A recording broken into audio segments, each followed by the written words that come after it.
Assalamualaikum warahmatullahi wabarakatuh. Hari ini kita akan membahas bagaimana menetapkan atau memilih judul di dalam metode kuantitatif. Sebelum kita masuk pada temanya, perlu dipahami bahwa di dalam metode kuantitatif itu ada dua pendekatan ya. Pendekatan yang pertama yaitu pendekatan pada data. Misalnya ada angka-angka di dalam penelitian. Nah, ini sebagian orang menyebutnya termasuk dalam metode kuantitatif. Lalu ada pendekatan yang kedua, yaitu pendekatan pada hubungan kausalitas dan pengujian hipotesa.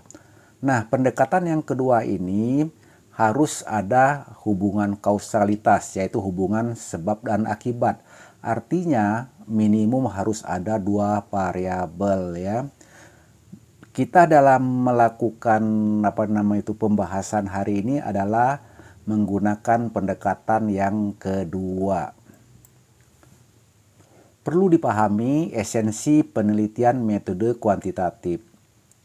Metode kuantitatif adalah menguji teori atau menguji hipotesa. Jadi teorinya sudah ada, tinggal kita ukur seberapa besar pengaruhnya. Jika pengaruhnya positif dan signifikan, maka dia menjadi teori baru ya.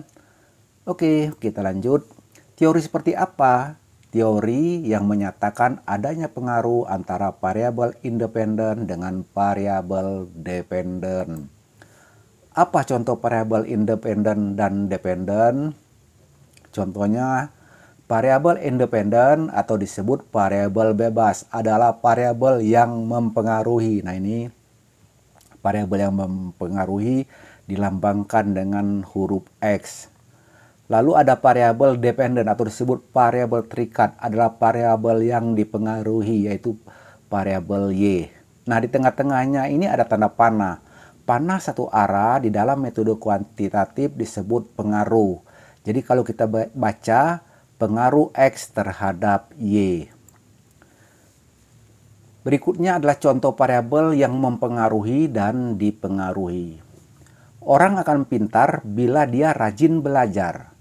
Nah, pernyataan ini ada dua variabel, yaitu variabel pintar dan variabel belajar. Dengan demikian, pintar adalah variabel dependen, atau variabel yang dipengaruhi. Jadi pintar ini dipengaruhi. Dipengaruhi oleh siapa? Dipengaruhi oleh belajar. Nah, belajar ini merupakan variabel independen atau yang mempengaruhi. Jadi kalau kita baca, belajar mempengaruhi pintar. Nah, karena ini ada dua variabel, maka disebut regresi linear sederhana. Contoh lain, nah ini ada dua variabel juga, pengaruh kepemimpinan terhadap kinerja. Nah, untuk menetapkan judul ini harus ada syarat. Syaratnya ada teori yang mendukungnya. Kebetulan Hasibuan 2012 menyatakan kepemimpinan merupakan hal yang sangat penting dalam manajerial. Karena kepemimpinan, maka proses manajemen akan berjalan dengan baik dan pegawai akan bergairah dalam melakukan tugasnya. Nah, kalau kita simak makna dari pernyataan kalimat ini menunjukkan bahwa kepemimpinan memiliki pengaruh terhadap kinerja.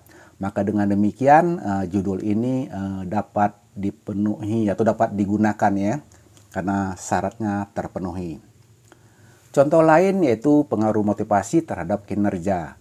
Nah, kebetulan Sherman 1998 menyatakan motivasi dapat memberikan energi perilaku, pada gilirannya dapat meningkatkan kinerja.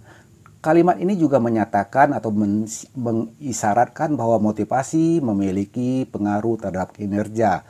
Maka dengan demikian judul ini dapat digunakan ya.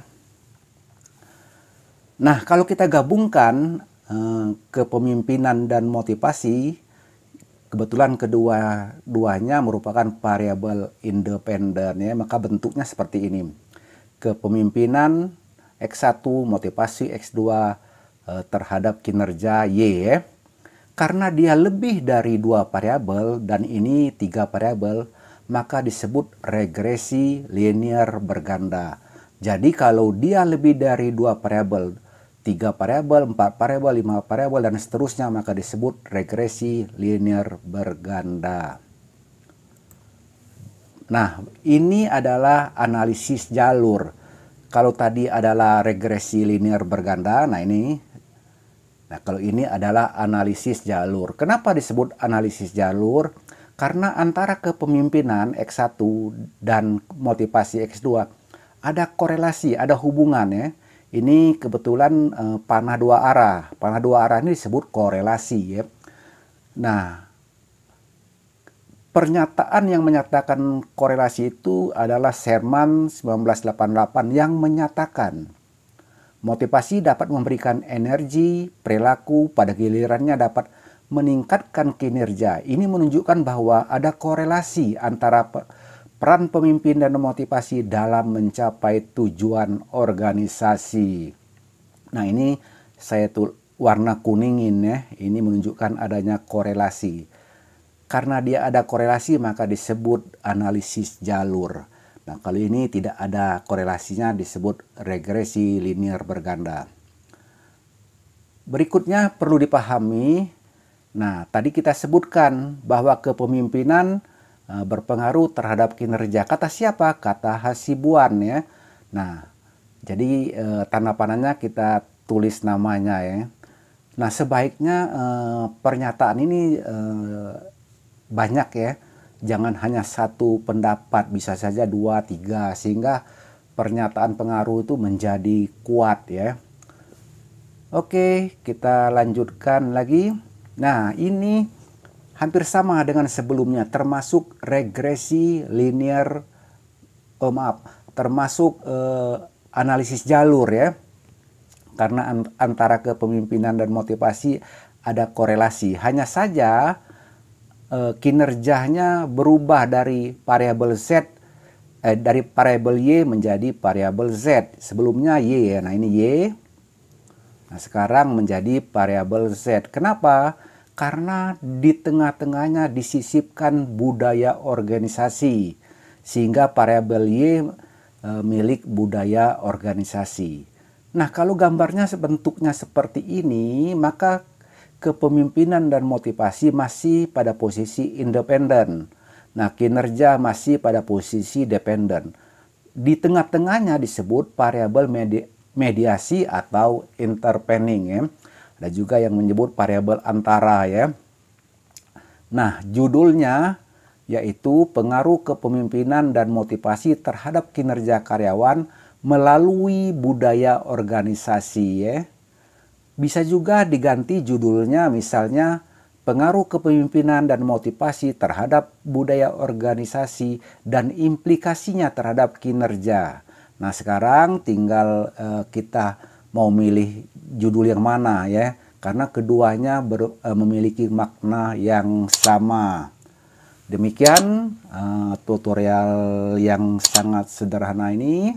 Mohon maaf kalau ada kesalahan. Wassalamualaikum warahmatullahi wabarakatuh.